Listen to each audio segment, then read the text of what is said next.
Just real fast, Dan Ariola. Yeah. Am I saying that right?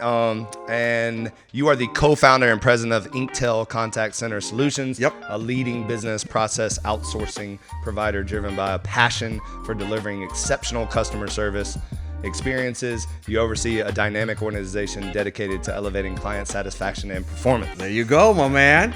Enough about me. I want to learn all about you. Right, that's cool. Dude, so you played at Auburn, right? Yes. Yep.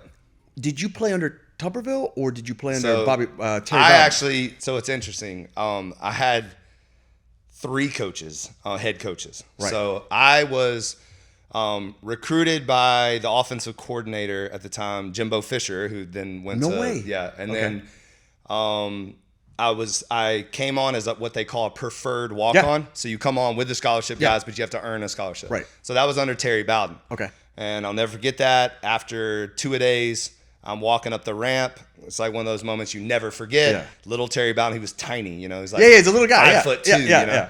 Comes up to me, taps me on my shoulder pads, and I turn around. He's like, Sumner, you earned a scholarship, like that. Wow. And then I got the letter, and he handed me an envelope, and it was the envelope, you know, saying I got a scholarship. So I earned my scholarship my first year at Auburn. And then, so they fired Tuberville. They fired Terry Bowden. Yeah. I think 2 years, and then I had Coach Oliver, Brother Oliver, who came from Alabama. Yeah. He was the defensive wizard. Yeah. He's to this day one of my all-time favorite coaches. Coach Forrester in high school is probably my favorite, and then Brother Oliver was like, he's the kind of guy that when you watch film, you walk away thinking you're like the master because he teaches you. He'll point out someone's toe, you know, Really? and it's just he breaks down film like nobody Like no ever one else. watched, or paid attention. And then we all thought that he was going to be our coach, and we all wanted him to be our coach. And then out of the blue, of course, like they love to do, it. on the news, we hear that Tuberville's our thing. Because Tuberville was at Texas Tech? No, Ole Miss. He was at Ole Miss. That's Yeah. right. And he was a assistant coach here at Miami for Yeah, and it was a tough time because he came in, and basically what he did was if he didn't recruit you at Ole Miss, he disregarded you. What positions did you play? I played inside linebacker. So did you play with Spikes? Of course, Tikio's one. That guy's got the biggest necks in the Neck world. ever, and What's his feet, neck? What's his neck? I don't know. When I played, I had a 22-inch neck. So So that he- means what do he you must have have had a 26-inch neck. massive. He basically had no neck. It was all traps. You know? Yeah, it was all traps. It went from here to here. I was like, So wow. a funny story about him is the very first day I showed up. Yeah. I was a huge workout guy, obviously. So I'm in the weight room by myself working out. Yeah. He comes in, and there was a guy from Birmingham the year before that came into Auburn and quit. He was a 6'4", 240-pound specimen. Yeah. And he quit. And so Takio walks in. He's like, oh, another white boy that's going to quit? Like that. That's what he says to me. Yeah. Like literally like that. So I was like, let's work out together. And then after that workout, he was like dabbing me up. He's like, yeah, you're the real deal. You're the real So, deal. Yeah. Quit is not in your vocabulary, No, is no. it? It's not at all. At all. What kind of NIL money you think you would have gotten if you're playing now? Such a good story. A lot. A lot. Takio had NIL money. Yeah. Every Friday he got an envelope. So. Yeah, they said like the $500 handshakes. That's what they say. You know what's in the crazy SEC. too is like even my dad played for Auburn. Okay. And even he Back then, had yeah. a car. They gave him suits. That's That's why Nick Saban wanted out. Care of. Exactly. Because he couldn't hide it anymore. Yeah. And now everybody's got it. Walk me through, man. Like, okay, so you played ball. Did you get into training right away and like training other athletes?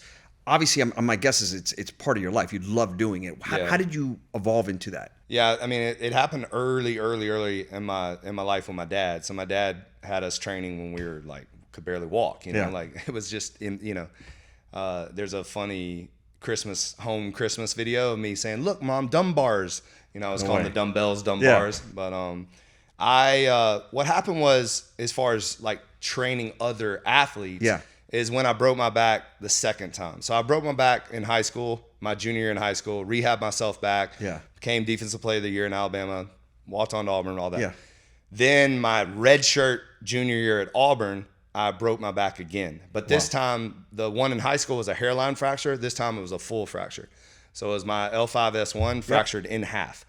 So pain and everything was just unbearable. And I had an opportunity to go through that whole process again or take a medical hardship. And I just, at the time, the pain was like something I've never experienced. And sometimes I couldn't feel my legs at all. Wow. And it's real scary, you know, so especially being young. And so I took the medical hardship, let the dream die.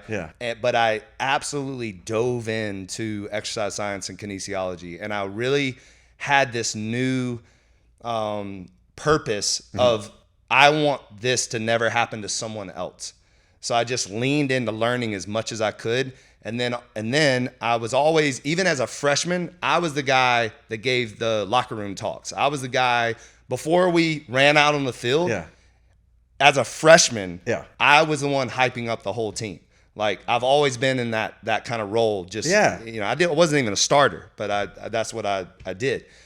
So I ended up having, like 20 something players coming to, I think it was the Powerhouse Gym in Auburn, working out with me instead of the strength coach. No way. So it was just, you know, early on, I just kind of like started doing it. And the opponent for you ended up becoming injuries, right? Trying to keep guys on the field, working through pain and suffering and everything was done, in my opinion, back then, just ass backwards. So everything back then was bigger and stronger. Right. Not functional. Where now it's speed and agility and, you know, and more precision and power rather than pure strength. So like explosive power, not necessarily just how strong you are. And that was one of, like, I'll never forget showing up at Auburn. I was at Auburn. I showed up at 218 pounds, running like a 4.6, flying around, like flying. Then a year later, I'm 240 with a 22-inch neck and probably running a 4.7, you know? Really? And just not, I still was good, but I wasn't that specimen that came. And then after feeling like that, then I got back down to like 225 and then felt better. So that was just me kind of experimenting with myself, but it definitely opened my eyes to, that's how people should train. We should train for function first, and then all that stuff, you know, and flexibility and recovery just from more injuries. of a total holistic approach than just like get as big as you can and as strong as you can, because that doesn't really correlate to football. When did you go off on your own to start training, you know, pros and college ball players? So I did an internship at Samford University as an assistant strength coach with Tommy Rowland. Shout out to Tommy. Yeah. Tommy Rowland was actually my first personal trainer too, so it was kind of came full circle. He was awesome, great mentor. He basically kind of gave me the football team to work with. Yeah. And so that was kind of my first taste of doing it at a high level. Then a buddy of mine called me, said, "Hey, if you shave your head," and this when I had hair, and he's like, they're hiring people to be a stunt double, body double for Bad Boys 2. He's like, "You look just like this character named Zank." And so I did it. And then next thing I know, gathered up $2,000 in cash, packed up my car and drove to Miami. And that's how you ended up in Miami. Yeah. Bad boy. Who knew? I know. We got Will Smith and you. Yeah. And I'll never forget being on Euclid, and it was like choppy, and I remember just saying, I'm not ever going back. And the first night was like amazing. And it was just domino from there. And then I walked into Crunch Fitness probably about 3 days after being in here. And what was his name? Scott Hauser was the front desk boy. He takes me, shows me around. At the time, they had 38 trainers that worked there, and it was like the happening Crunch. It was 13th and Washington. I used to work out there. Okay, it's where Beyonce, Eminem. Yeah, dude. I used to work out there. It was the happening place. Yeah, man. So I became the 39th trainer, and then within 3 months, I had more clients than anybody. Really? Yeah. And then so from there you branch off on your own. You showed me a really cool picture and an inspiring story out in the lobby of you went to Wynwood when Wynwood wasn't Wynwood. Yeah. So I ended up traveling a lot with clients. Yeah. And just seeing what was out there, from Atlantic City to LA to Vegas to Salt Lake City, Utah, to just, I was training these high profile people for years. And every single time I walked into a gym, I wasn't inspired, and I felt like they were all the same. So, and you know, it's the LA fitness model, right? As you walk in, there's offices on your right, there's a cardio section with a bunch of TVs, there's a free weight section, and then there's a machine section, and then there's this aerobics room tucked in the corner where all the energy is. Right.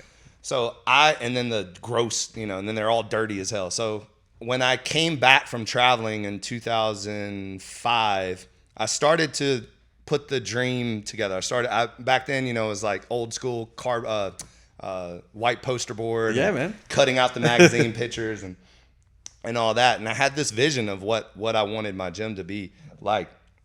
It took, obviously, nothing happens overnight. Yeah. So fast forward to 2007, I meet a new personal training client named Mark Gordon, and God rest his soul, he passed away. But he asked me, like, straight up, he was like, "Why don't you have your own gym?" Right. And of course I was like, "The money, Yeah. And so he's like, "Let's do it." And he believed in me and believed in and then that's where that. So that was November 2008 is when we opened the one in Wynwood, and it was a tiny 2,000 square foot part of an 11,000 square foot warehouse in the middle of the hood. Yeah. Like literally homeless people shaving and brushing their teeth, hookers, 2 crack houses next door. I mean, it was a reach, to say the least. How did you go from, look, you knew what you were doing with training, and then you're an entrepreneur. Now you're a business person. How do you learn business? Trial and error. Trial and error, right? Yeah, Me exactly. too. Yeah. I mean, that's really it. As you screw up and then you learn from it. Don't screw up again. I would say that's the biggest thing I would do is that I think what I was really good at is not making the same mistake twice. Right. I was really good at reading something and being able to apply it immediately. Yeah. So I would read it and then apply it. And I think most people sometimes they read it and they gain the knowledge and they sit on it. And they can't implement it. Yeah. And so I was really good at implementing. I was really good at figuring stuff out. Yeah. And then I was really good at doing it my way. And so, which was very, got a lot of pushback, still to this day. Sometimes I do, but why do you get pushback? Because people want to follow the norms and they want to say, well, that's how it's always been done, or that's how we do it, or that's how LA Fitness does it. That's how this does it. You're like, no. And I wanted to be a category disruptor. I wanted to be someone that's doing something that no one's ever seen before, no one's ever felt before. And I really wanted to build an experience. And I heard earlier you said you read Shoe Dog. Great. And so that was one of my first books I read early on. So the reason why we have the Pit Bull, that's our Nike swoosh. Right. The reason why we have No Days Off, that's our Just Do It. Yeah. And then Legacy is Nike. That was very, very intentional early on. Yeah. All the way back in 2009. Those 3 pillars, I just hammered, and people didn't get it at all. They were like, "What's up with the dog?" Are you a dog trainer? They don't get it yet. Like people didn't. It took about a decade before it really took off. First of all, it takes years to be an overnight success. Yeah, and people have to realize that, and they don't see the hard work behind it. But branding is very important to you. That's what I've noticed about everything. The pit, the no days off. It's more than just a slogan. Yeah. It is who you are. Mm-hmm. Talk to me about it. Why is branding so important to you? Well, I think it goes back again. I mean, I'll lead with Shoe Dog and the Nike story and Jordan. So Bo Jackson, Michael Jordan, I was obsessed with You're my guy. Well, you're Auburn. Yeah, exactly. So I was obsessed with them. Jordan, even to another level. Yeah, like, man. Every time I hear people try to debate over Jordan and LeBron, it's a joke. Silly. It's really silly, especially lately. It's gotten even worse lately. Yeah. So just stop, all right? You're going to lose that one. But, and just the Jordan image, and I was obsessed with Nike too. So it was just watching these brands and then reading the story and understanding that, like, Nike didn't happen overnight. Like, no there way, was man. Tons of struggle and setbacks and almost went out of business. And so like when you read stuff like that, you realize that that's what it takes. Yeah, man. And so I've always believed that as long as I keep going, as long as I don't stop, as long as I never quit, that eventually I'll be on the other side of success. Sure. And so No Days Off was really, I feel like in order to do something great, you have to attach yourself to a cause greater than yourself. Yeah. So to me, it can't be about me. And I even was told early on, because I was the face of the gym and I was training professional athletes and celebrities, that if you stop training, this will go under. I had several super successful business guys tell me, as soon as you stop training, this is not going to work. Right. So I purposely stopped training. Yeah. And I started pouring into other people and started building systems and procedures and stuff like that. But as far as branding goes, I mean, I wanted to live it. Like, I wanted people to understand, like Oscar and I were here at 5 a.m. on a Saturday. We were the only people here. And that's been my story for Yeah, man. 15 years. Like, I'm going to do the stuff in the dark that nobody sees, regardless of the applause, regardless of the recognition, because I know for a fact it's going to pay off. And it's authentic. Yeah. I can't be out there saying no days off is never taking a day off on you. It's a commitment to becoming your best self. And I'm not becoming my best self at 47. Right. Like, because I tell people, you never stop. Like, my conversations with my dad are so awesome, and my mom too, because they're in their 70s and they're living no days off. You know, they're living in tension. They're trying to be their best selves. Like, and that's the thing is like, why, like, people say you slow down when you get older. Like, no, man, you're just getting going. Yeah, exactly. We have a saying here that we're just getting started. Yeah, man. And my staff can't stand it when I say it, because I say it at every grand opening, at every chance I get. I'm like, we're just getting started, because we are. And I truly believe it too. Because where we are today is not where we're going to be in 10 years. It's just 100%. not. A big part of brand is consistency, and you have it, right? 1000%. So you know you hit it when the people around you that work, they go, oh, here he goes again. That's part of the brand. Exactly. That's what you guys don't get. Yeah. It is, we're talking about basketball. It's that great story.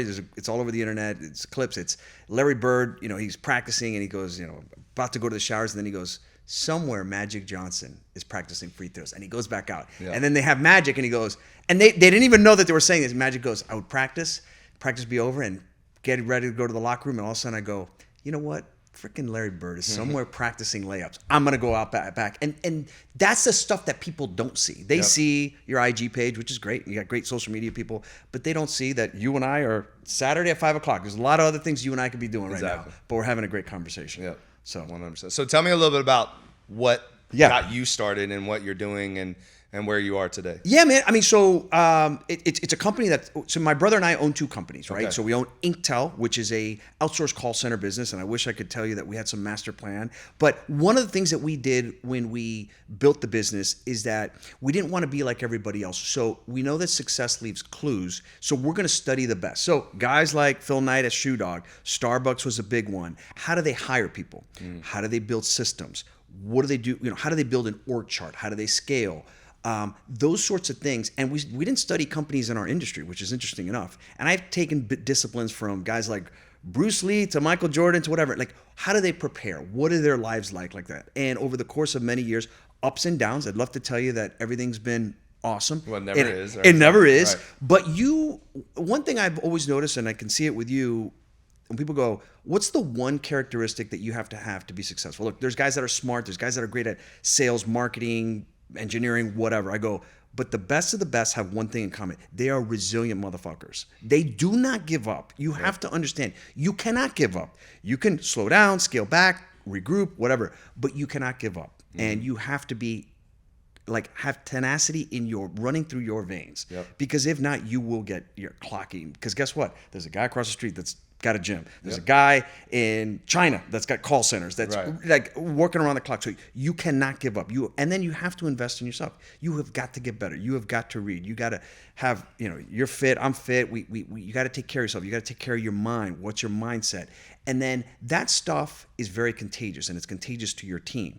The more you do that, and it talks to, your no days off, the more that it'll get contagious with everybody else. And that feeds. On the flip side of that is cancer spreads. So when you got a cancer in your organization, I cannot emphasize this enough. You have to cut it out immediately. So the old saying of hire slow, I'm going to hire real slow. You're not on my timeline. I mean, I'm not on your timeline. You're not on my timeline. But I assure you that if you come in here and you're disruptive or you're not doing your job, whatever, we're going to have one conversation. The next conversation is either you got your ass in gear or you're out the door. And that's it. And I've made a mistake with that over the years. We all have. Because I learned from the mistakes. And you always think that because the whole job of a leader is to pour into them and try to make them better or whatever. And so you always see, I said this on another podcast, is that I never see somebody in where they are. Like, I'm always seeing where they're going. Yeah, man. And unfortunately, a lot of times they don't see themselves of where they're going. They only see who they are, and they can't get out. They're stuck in that person. Think about your self-esteem. I can be pumping you up all day, but I know that you have high self-esteem. Why? Because you went through the grind. That's why, right? Because I earned it. Because you earned it. Like when you look at yourself in the mirror, you can't lie to yourself. You can't be an imposter. You can't lie to yourself if you have hit the snooze button every single morning. You can't lie to yourself if you're sneaking, donuts in the middle of the day. You can't lie to yourself if you didn't hit the weights in the morning, So no, totally, dude. Totally. Question I had for you, which is interesting because I'm at that stage in my life too, is like scale. So you said you pulled away from training. You made it happen. How did you get all those trainers on the same page, buying into the PIT philosophy? How did you do that? Systems. So it has to be systems. So I actually shout out, always have to shout him out, Louis Barone, a good friend of mine. He told me to read a book called the E-Myth Seminar. Yeah. The E-Myth Seminar by Michael E. Gerber. Yeah.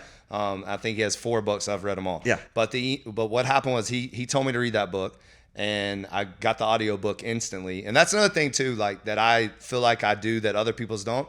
If somebody recommends something, I've read the book the next day. I'm calling them and saying, So, because I feel like, again, you got to act. You got to go. Like, because you're going to forget or you're going to put it off.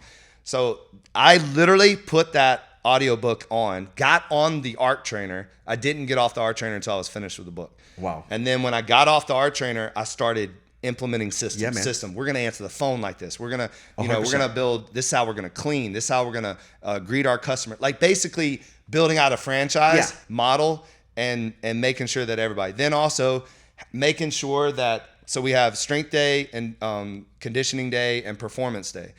There's different kind of ways we do things. There's a rep scheme, there's time, like all this stuff. So making sure that anybody that comes on our staff knows how to write a workout out in the way we want it. So we have like different systems for that.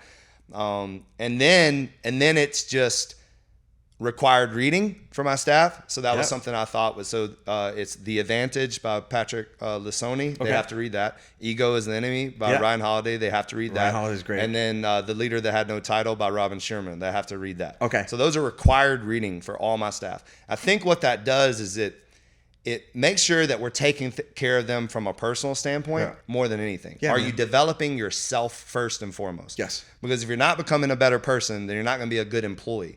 So we kind of put that stamp into them and make sure they understand that this is the culture we want. This is the way we want you to act. And then that sets the foundation. Then obviously you got to learn our systems. And then I know you have a customer service background.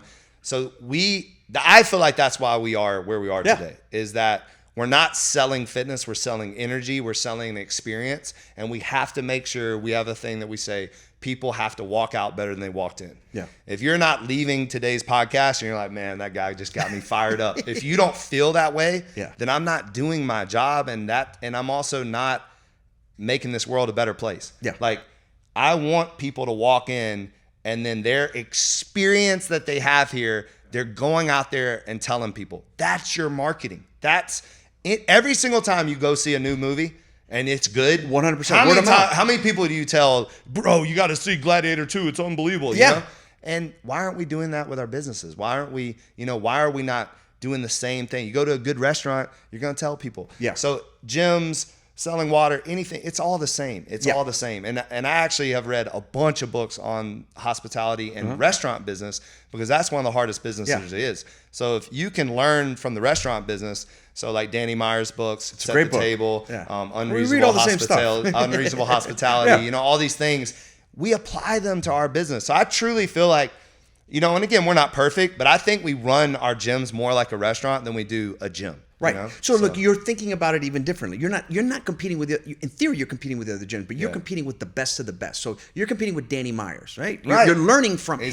That's the way that I think that. And I obviously everyone. That's always questions you get asked is like, who's your competitor? No, man. Who's your competition? The best. I'm competing. I'm competing with my best. So and that never is. You never reach that. Correct. Because as soon as you think you're the best, you have to improve on that. Yeah. If you don't improve, if you don't better your best, then someone else is coming for you. 100%. So that's kind of our way we. And you're always competing for talent. right? 1,000%. It's the now, fuel. that's the hardest part. It's the fuel of the business, right? So if you don't have the talent, it's just like a football team. Auburn could be great, have all the great facilities, but if it's got a bunch of D2 players, it ain't going to win a national championship, right? So you got to happening lately, unfortunately. Or you have NIL dollars. Yeah, exactly. But the other thing is with your brand, I can see it, and you got to have high standards, right? And 1,000%. you cannot compromise those standards Yep. because somebody else, the guy who told you, hey man, you're never going to take off because you got to keep training people. Oh, really? Well, watch me. Unless you do that and you flex that muscle, it ain't going to happen, man. Right. How did you scale this business? Did you take out outside investor money or did you bootstrap it? Like, what did that look like from an entrepreneur? Believe it or not, like when I opened November 2008, I expanded. So unfortunately, by the way, great time just to open it. Oh, it was financial, terrible. yeah, It was a disaster. It was a disaster for us. So 2 years later, I bought out my business partner for Okay. $11,000. Great. He put in way more than that. Okay. And I got my entire business back. So Great. Now I own 100%. Then I brought in some employees and they kind of earned some equity. Yeah. And I did that. Then when I went to expand, I met a guy. I'm not going to name his name, but I met a guy who invested for 20% of my company. Okay. That got us to expand the existing location. So we went from 2,000 square feet to about 8,000 square feet. Had a falling out with him. Bought him out. Yeah. Undisclosed amount. Bought him out. Got my company back. Then I was looking to expand to finally open up a new locations. So Coral Gables there was a gym called Iron Tribe, and basically it's like CrossFit gym. And they were really struggling, really bad. And I heard through the grapevine they were really struggling, but it was an amazing location in the heart of Coral Gables, 22 Merrick Way, right behind I know where it Denny's. is. Yeah. And so I went and looked at it. And then through a friend, I was like, started messaging him, hey, would you sell me your gym? And after negotiating a bunch of things, I bought his gym. So they had never had more than 100 members in 3.5 years. Mm-hmm. I think the most members they ever had was 110. So I immediately called my brother and moved his entire family here. And my brother was going to run the Coral Gables location because my brother can sell anything to anybody. My brother's the greatest salesman I've ever experienced. Like, he's just got the gift of gab. We say he can sell a ketchup popsicle to a woman wearing white gloves. Like, he's that good. So he can, and he's actually been in the gym business longer than me because he got in the gym business fresh out of high school. So he was in the gym business for years, being a general manager, a salesperson, whatever. So he knew the gym business. And in less than 3 months, we had 430 members. No way. Yeah. So then it's like, okay, your systems are working. So now it's the first time that we've proved that we can duplicate this. Yeah. So that's where my eyes really lit up, and I was like, all right, well, then, we can. And in that time, I met a man named Adam Siegel who invested a small amount of money through a convertible note to help me get Coral Gables open and run. Then, fast forward to, there's so much going on. Yeah, but, man. This is all the stuff people don't see, man. So now I have Wynwood and Coral Gables. Yeah. And so basically Wynwood paid for Coral Gables. Yeah. The growth. I didn't really take on that much money, just a little bit of money. And but then that opened my eyes to the system is working. I thought I was going to franchise. That back then, that was what I thought I wanted to do. So I did. Two of my, I love them to death. Two of these girls that were members, they flew their parents in from France, and they were going to do a restaurant in Wynwood. Yeah. And after meeting me and after experiencing the gym, they were like, no, we're doing a gym with you. So they were actually my first franchise, and that was in Doral, and that was 2017, I believe.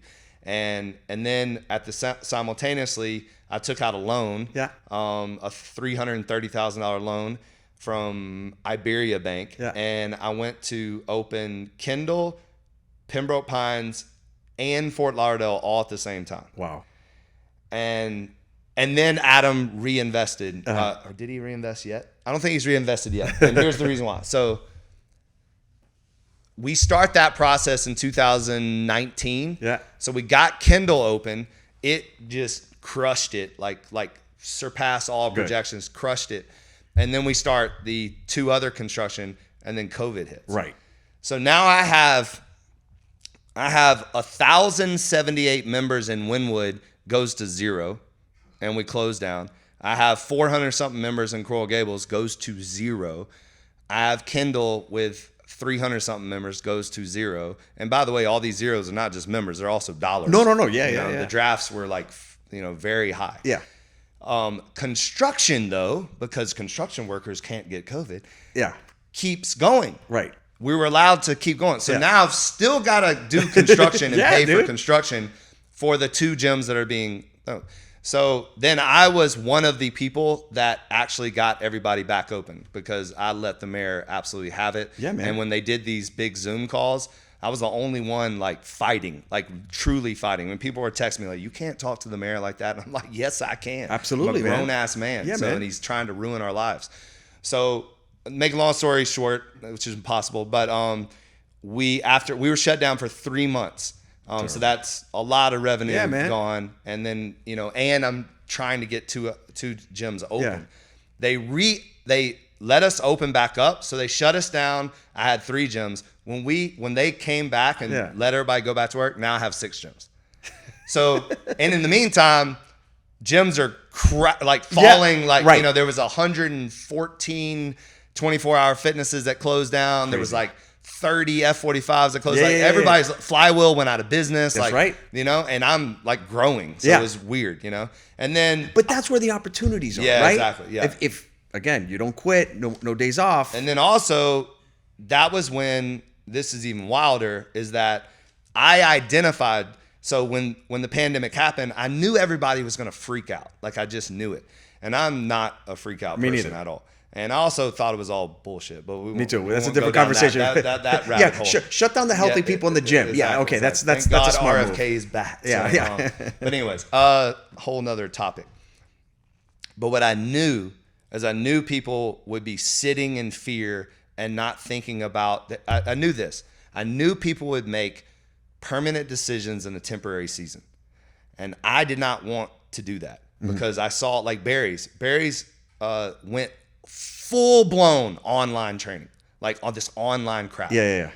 It tanked. Really? Bad. And because I knew that this is temporary, guys. Like, don't start. Everyone went to online, like Peloton blew up, right? And now they're about to go bankrupt. Yeah. And so then what happened too is that I was in this no AC warehouse, right? Which was never really my true vision. My true vision was something like this, right? And I was there for 13 years. I was in a nasty fight with the landlord during COVID because, of course, they don't give a crap about you. Just pay me. Where's my rent?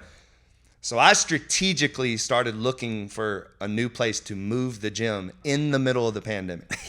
So I was calling realtors and everybody was like, "What are you doing? It's COVID." And I'm like, I don't care. I want to find. So I found something on the good side of the tracks, brand new, and negotiated the deal August 2020 in the middle of the pandemic. Which was great for you. Yeah. And then moved the gym, built it out and moved the gym. And by the way, had no money.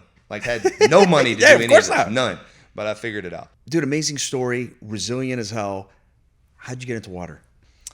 All right. So it is 2021. Well, let me take you back a little bit. Yeah, man. In 2018, I had a member that was an investor in Liquid Death. Yeah. And he introduced me to the product. And I'm a water drinker, and I've always have been. I literally only drink water. Me too. And so I thought it was like the coolest thing ever to be able to finally drink water like a normal person and not some cheese ball with a plastic bottle. So I thought it was a genius marketing play, a genius concept. And I started buying a ton of Liquid Death. Then he actually asked me to invest in the company. Yeah. And I took it to my existing business partner and we talked about it, but he said the evaluation was way too high and it's probably not the best. Then I was like, just kind of sitting there and I was really like staring at my logo. Yeah. And kind of looking at their can, and I was like, I think I can do this. Yeah. I was like, I can do my own water. And so there was another member that was in the beer industry. So I was beer comes in cans. So I was asking him like, hey, do you do water? And he was like, well, no, but let's do a beer. So my very first beverage was actually a beer. Oh, really? And okay. I did it with J.W. Wakefield, who makes fantastic beer. And we made an electrolyte raspberry beer. Very cool. Low ABV. It was like 4% alcohol, and people loved it. And the can looked just like the black can. So the can looked just like the black can, and we were selling at Total Wines for like $9, and it was a big success. And so when we first started doing the beverage stuff, we thought we were going to do beer, but we absolutely, after hearing about the 3-tier system and all this, then it just wasn't really on brand. So we just heavily shifted gears and pivoted really fast to water. But how I was able to open a beverage company was I was trying to raise money for the gyms. Got it. And Adam Siegel, my biggest partner and great friend, so he's like the numbers savant. He worked for Fortress for 17 years and a Bear Stearns guy, like New York finance, all that. So, and he's fantastic. We're very good, like, I'm the muscle and he's the brain, kind of thing. You know what I mean? I mean, I'm very street smart, but he is really smart. Sure. It's like a different level of the way he thinks. So, and I've learned a lot from him, and I think vice versa. We just complement each other very well. So we're trying to raise money for the gyms, and he is doing business in Jamaica.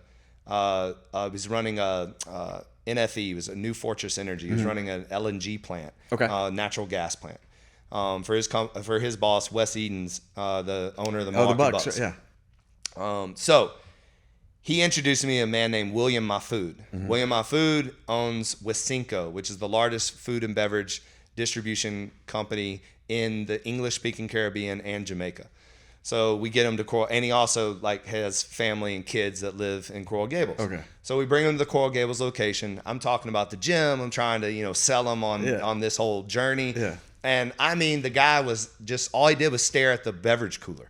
Really? And respectfully. Obviously, he was just really paying attention to the beverage cooler. And we have a pretty big beverage cooler at the Coral Gables location.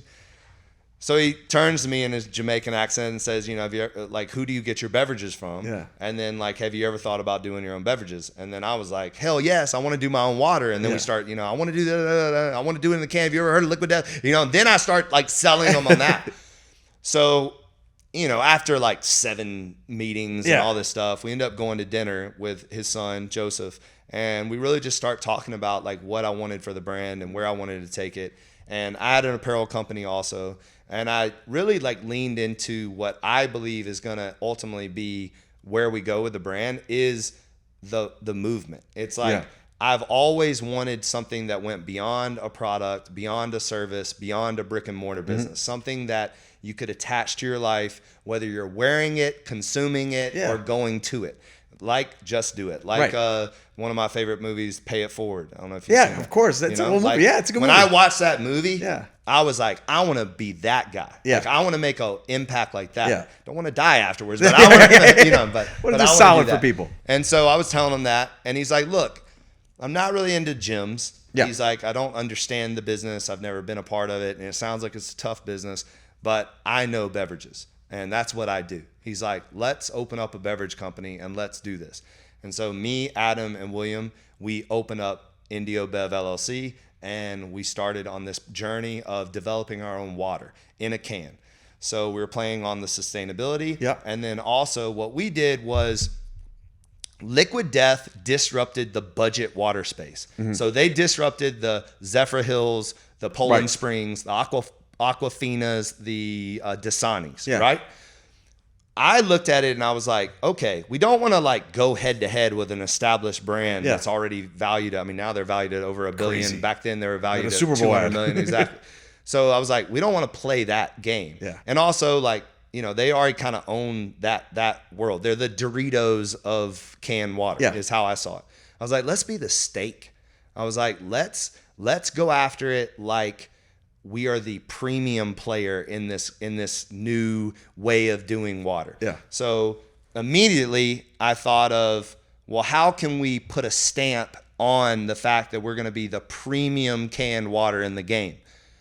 I have relationships with all these professional athletes. Right. Let me contact my people at Miami Heat and let me see if I can just get in the door with this idea of replacing Fiji and Perrier in the arena, right?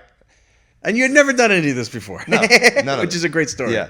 So we set up a meeting with their people, and I did not have water, a can. I didn't have nothing. I had a cardboard like presentation Yeah. of what the idea was. Sure. So we pitch them on the whole thing, and they love it.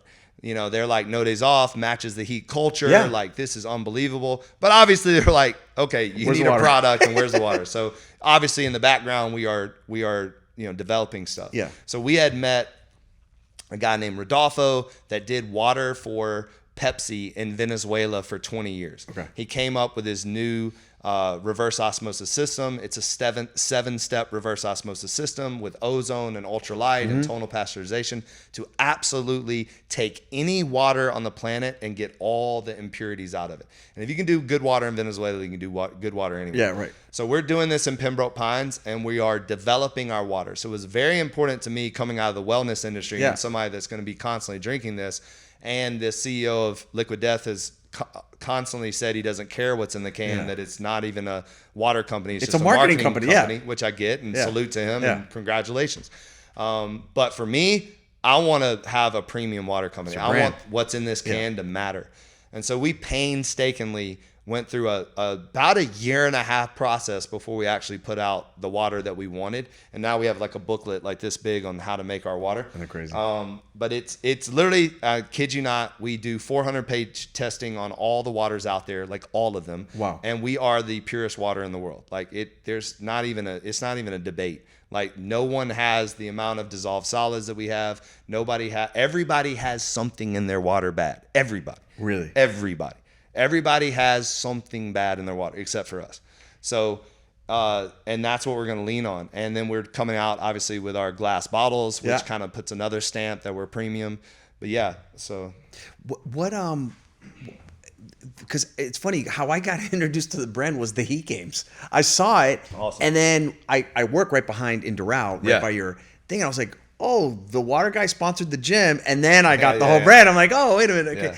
I mean, distribution, like where are you? I mean, obviously South Florida's your home, but like, are you guys everywhere? Yeah. So, I love this story. I mean, it's one of my favorites. Obviously, we launched by ourselves. Yeah. So DSD.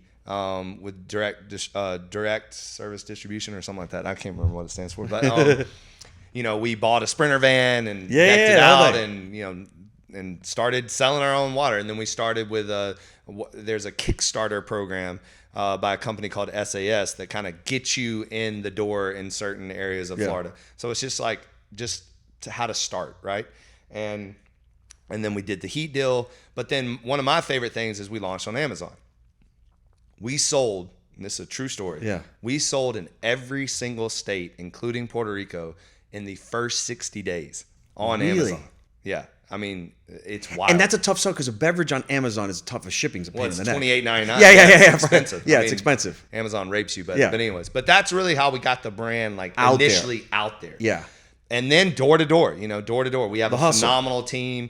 Dustin is a fantastic so Dustin, one of my head of ops, he used to be in the restaurant business. He used to own some bars. So he knew all the bar owners. So one of the things we've done is we've taken about 83% of Liquid Death's market share here. Like, we've basically just basically get the hell out of our city, and we have opened the eyes to beer distributors on an on-premise play. So what we are doing is we're, again, disrupting selling water in clubs, restaurants, bodegas, coffee shops, it's everywhere in Miami. Fireman Derek's, all these places. So then what happened is kind of like you found out, is Reyes Holdings. Yeah. So who's the largest beer distributor Chicago, in the right? country? Yeah. Out of Chicago. Yeah. They own about 60% of beer distribution in the whole massive. country. They're massive. Yeah. Massive. So what they have is they have subsidiaries in not every state, but a lot of the states. They kind of go like this on the map. So their subsidiary Gold Coast heard about us and said, and we were making noise because of our own distribution that we were building. And we were running into Gold Coast reps. Yeah. And they're like, who the heck are these guys?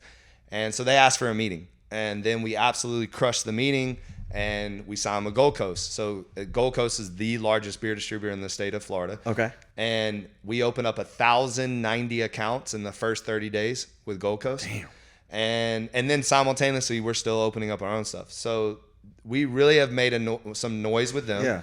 Then Tennessee subsidiary, DET, reached out to Gold Coast and was like, hey, we want to bring this to Nashville. So we just launched in Tennessee on Monday, February 17th Congrats. with Nashville. And we opened up 40 accounts on the first day in a snowstorm. And then we just signed with Alabev, who covers the entire state of Alabama. Damn. And we also just got approved by Walmart. So good for you, man. So things are, next steps is we'll work on Georgia and South Carolina, North Carolina. Our water's actually made in Mooresville, North Carolina. So eventually, obviously, that'll be a play. And then obviously I want to go to Texas. And then the ultimate game plan is you got to get into California. And California is where Reyes owns 70% of the beer distribution. Jeez. So you get in California and you're hitting a home run. So we are. Dude, you got to get in Alabama. This should be all over Auburn. Well, we just signed with Alabama, so it's happening. Yeah, good. It's definitely the kids coming home. So there you go. The kids coming home. Yeah. Where did this entrepreneur bug come from? Did you always have it? Were you always having like little side business when you were young? No, or it just happened?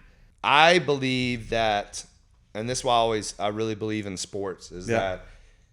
I thought I was going to be a professional football player. Of course. And then I thought I was going to be a movie star. And then I thought, I was going to be a model. And then, honestly, I thought that I was always like, when you walk in a room and everybody's like, who's that guy? I was always been that way. Yeah. And not because I look great or anything. It was just, I carry myself, and then that's been me since I was in second grade. You always had style. I was always my wife says I always want to be the center of attention. Yeah. And I'm like, I don't want to be. It just happens. All right. So, but I think that, what was the question? I just lost my. Where did the entrepreneur bug come from? Yes. Okay. So I think what happened is that when you're as competitive as I am, but the outlet is taken away from you, and then you're not the person who you've been telling everybody you were going to be. So you're telling everybody, I'm going to the pros. I'm going to be this. I'm going to be that. And then that's taken away from you, and that's going to happen. Well, you better find something else to do. Yeah, man. And you better be great at it. And then, so I feel like I've always had a chip on my shoulder and then the fact that I train professional athletes and I was around that, and then also celebrities. So I'm flying in private jets and all that. I knew I needed to develop something that was bigger than just training people. Yeah, I knew that. So I think that's where the bug came in. And then also, I'm telling you, Shoe Dog was I can't stress enough. When I read that book, I was like, I'm going to own a company bigger than Nike one day. Yeah, man. I said it out loud. Yeah. I believed it. Yeah. I still believe it to this day.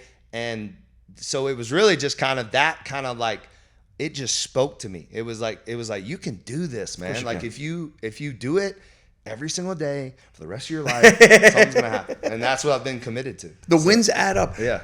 Where's this business? What does this business look like in the next 5-10 years? Where do you think you're at? Bigger than Nike. So that's really big. Yeah. I think that obviously it would take probably 20 more years to do that, but in the next 5 years we'll be a national brand. Yeah. We will be opening up in Nashville, a legacy in Nashville, 10,000 square foot facility in Germantown. We'll be disrupting that market that really needs a nice gym, a nice brand that we're bringing to Nashville. Yeah. We're doing Aventura in the next couple of years whenever they break ground. That's been a 2-year delay. I have some things that I'm not going to speak about yet, but that I have. That'll be episode 2. Yeah, that I have. I'm going a little different. Another business that I'm working on. I truly believe that the waters are going to open up a lot of doors. Yeah. Because what the waters do is allows me to grow at a fast pace, where gyms are, you can only do 1, maybe 2 gyms a year. Because of the leases and the build outs and the construction and the people. So doing brick and mortar, you can only grow so fast. Right. But I truly believe that because you can grow the beverage brand fast, that what that's going to do is going to amplify our brand equity. Yeah. And then also I'm doubling down on media. I truly believe we live in this world that's headed towards media. So I need to be on the mic. I need to have awesome guests like yourself, and let's talk about things. We're seeing that. We are our own commercials constantly. So you got to lean into that space. and then just continuing to pour into those around me and making sure that I am building clones of myself as best as I can, so that these 20-year-old kids can do what I did, you know, under the No Days Off umbrella. Yeah, man. But I tell all my staff that when they come on that, like, you can be a star within the umbrella, like, as long as you play that. Like, take advantage of 16 years of planting seeds. Lean on that, you know, like you've done all the hard work, man. Yeah, it's crazy though how they'll pick an outfit, wear everything but your brand, and you're like, but you work for me. Like, it's wild. So it's crazy. Yeah. I can't let you go without asking you the question about Shaun Livingston. All right. For most people who don't know, he's a great basketball player, but he had one of the most gruesome injuries. Check it out on YouTube. And or don't. I actually don't, because it's Joe. It's Joe Theismann level bad. It's really bad. But he came back and had a great career, and you were his trainer. Yeah. What was that like? What was the recovery like? What did that look like? So I'll never forget Shaun walking into my gym and, you know, asking me a million questions. And I'll never forget saying, I need to talk to your doctor. And he's like, what? And I was like, let me talk to you. And so I called his doctor. It was either his doctor or I think it might have been his physical therapist. Mm-hmm. But I straight up asked him, I said, is he 100% healed? Like, absolutely, the knee is 100% repaired. Yeah. And they said, yes. So that day, the first day I trained him, I freaking destroyed his ass and did not hold back at all. Really? And I truly knew that every single person that worked with him before me they were scared because of the injury and because of the knee. Yeah. And at the end of the day, he needed someone to believe in him that he is 100% healed. And I think he trusted me in that moment to then trust himself. And when you go through a knee injury like that, and I've been around tons of athletes that have had that, you second guess everything about anything, about pushing a sled, about jumping, about landing a certain way. Like, you're horrified that you're going to do it again. So in that moment, we developed this amazing trust. And then, I mean, he was crawling out of there every day. And I'm talking like no AC, brutal workouts, taking him to the edge. And I mean, he was second guessing life many, many times. Because of you. But it turned his career around. I mean, he signed one of his biggest deals with the Brooklyn Nets. Yeah. And then went on to be a 4-time world champion with the Golden State Warriors. So yeah, they thought he was done. Yeah. I think they're saying like they might chop off his leg kind of bad. No, I think the story is that he was like 16 hours away from losing a limb. Brutal. Yeah. And then he went on and played forever. No, he had a phenomenal career. And the truth is, like, if he didn't have that injury, he would have been one of the greatest ever. Absolutely. Like, he was sick with it. Yeah, he's a tall point guard. I mean, he's 6'7". Yeah. He had moves for days. Like, he's one of the true mid-range players. You know, they don't even exist anymore. Yeah, great passer. Like, so what do all the greats have in common? So you've trained some of the best athletes. What do they all have in common? 2 or 3 things. Belief in themselves, number one. So a lot of confidence. A lot of confidence. And a lot of the confidence comes from the work ethic. Really? It comes from the years and years and years of them being in the gym or the weight room or on the field and working on themselves. So I think that that's the biggest thing I can say. Secondly is I feel like almost all really good athletes have a chip on their shoulder. Really? You know, have someone told them they are not going to make it. Someone, or maybe they're competitive with another guy, or like, we're true. All great ones are true competitors. Like, if we play ping pong, I'm whooping your ass. You know what I mean? Like, true competitors. Yeah. And then lastly, just obsessed. You know, like this is the only thing in their life. This is it. This is what I do. I live it. But especially basketball players. Yeah. Basketball players, like a guy like Joe Johnson. Yeah. I mean, now yoga is life, but shout out to Joe. That dude played forever. And he still can play. Really? Like, he is, and it's because of his dedication to his craft. Yeah. Dedication to his body that has to do the craft.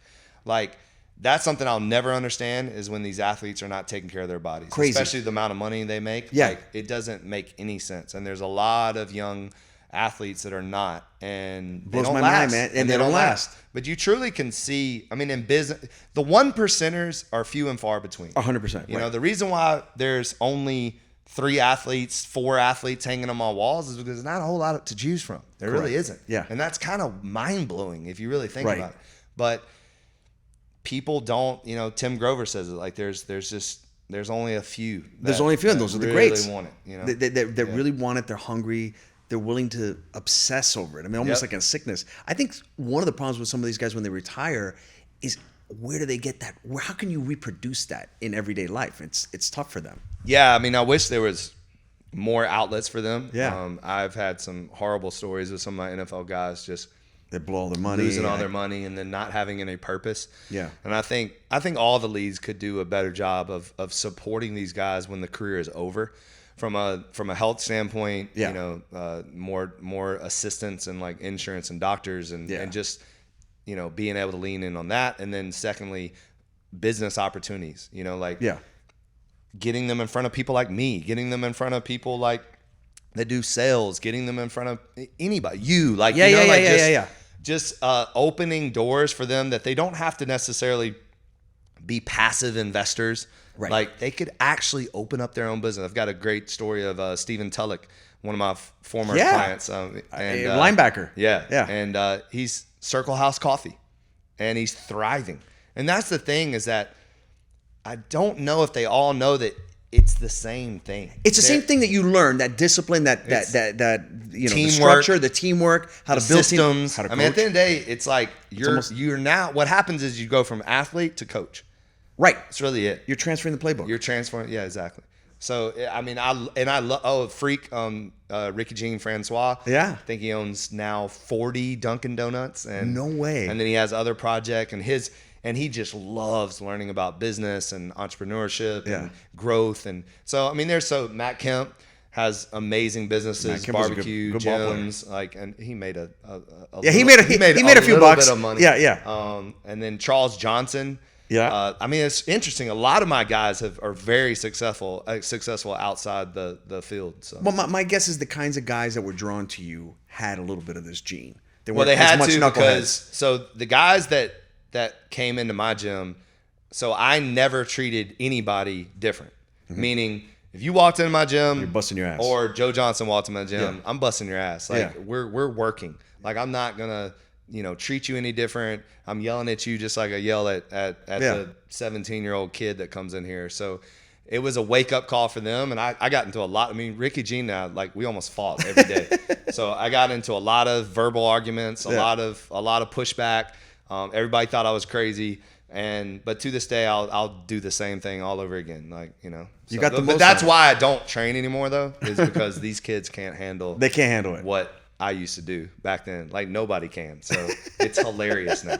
Like, you know, I created Pitt, right? Right. And everyone asked me, like, you know, when are you going to coach again? When are you going to do? And I'm like, y'all can't. I can't. You like, can't. I would, first of all, I'd be on the cover of the news story like that. You know, I made 7 women cry, or, you know, or so. Like, I can't. What we did back then. Yeah, you can't get away with it today. Can't even get away with it. Like, that's why, like, you know, like a Bob Knight, he can't coach. No, he could have coached, dude. You kidding me? You know, kidding me? Like, No. Bill Parcells, like, no. But I got a sense, if you brought some of that old, if you got a young guy who would accept it, and you brought some of that old, you're gonna make that guy so fucking tough that he's gonna eat the young generation alive. They're not tough enough. Yeah, but you gotta. I would have to have, like, literally someone walk an athlete in, and be like, he signed all the waivers. He knows what he's getting himself into. He's gonna put his cell phone away. And I'm away. paying you a fortune. Yeah, and that's another thing too. I won't do it unless I'm getting paid a fortune. At this point, why would you? Yeah. My friend, you've been super generous with your time. I appreciate it. Where can people find out about you? And by the way, I'm saying this, I'm in your home court. You're fine. We're at the headquarters in Little River right now. We're actually in my office where we shoot the podcast, The Big Dawgs, which is with great. Manning Sumner, and you know, definitely just check that out. We have some actually, you know, I'm actually like encouraged by the conversations I've been having and the people I've been having. It's been like, this is something that I didn't think I was going to enjoy, and it's actually been overwhelmingly like, I love this platform Yeah. to be able to talk about business, to be able to tell my story 15,000 times over and over again. Like it's nice to be able to do. We have 7 locations in South Florida: Fort Lauderdale, Kendall, Pembroke Pines, Coral Gables, Doral, Wynwood, and Little River. And then we're opening in Nashville. And Aventura to be determined. We signed the lease, but we're still waiting for them to deliver. The Waters, Drink No Days Off. There you go. On the Instagram, and we're available on Amazon. And yeah, I mean, things I'm completely, absolutely grateful and blessed. Yeah. I wake up differently now. I have an 8-month-old little girl. Congrats. And a 5-year-old son. So congrats. It makes you move differently. It makes you appreciate things a lot more, and it makes you work for your legacy, because now you have something to leave behind. Yep. And so I'm not slowing down at all, and I don't even it doesn't even faze me. Like, just keep going. Keep going, my man. No days off. It's funny because people ask, why do you do the podcast? I'm like, there's a bunch of reasons, but it's mostly just to meet interesting people. And having these kinds of conversations. That's the fun part. Because you learn. I mean, you learn. From it. And I love when people ask different questions. Yeah. And people seem like engaged more on certain topics and stuff. Yeah. And it's cool to see what you're into and what so I like it. Stay at it. I'll leave you with a stat. So I think there's been 5 million podcasts launched. There's only about a couple 100,000 active. So 75% of podcasts never make it past 2 episodes. Oh, wow. I think another 10% never make it past 10. If you do 30, you're in the top 2%. So it's all about consistency and getting after it, just like your brand. Yeah. What is this? Yeah. So you already blew it out of the water. Yeah. You already blew it out of the water. Yeah, so no pun intended. Stay at it. Thanks, my man. Yeah. Thank you. Appreciate you, Dan.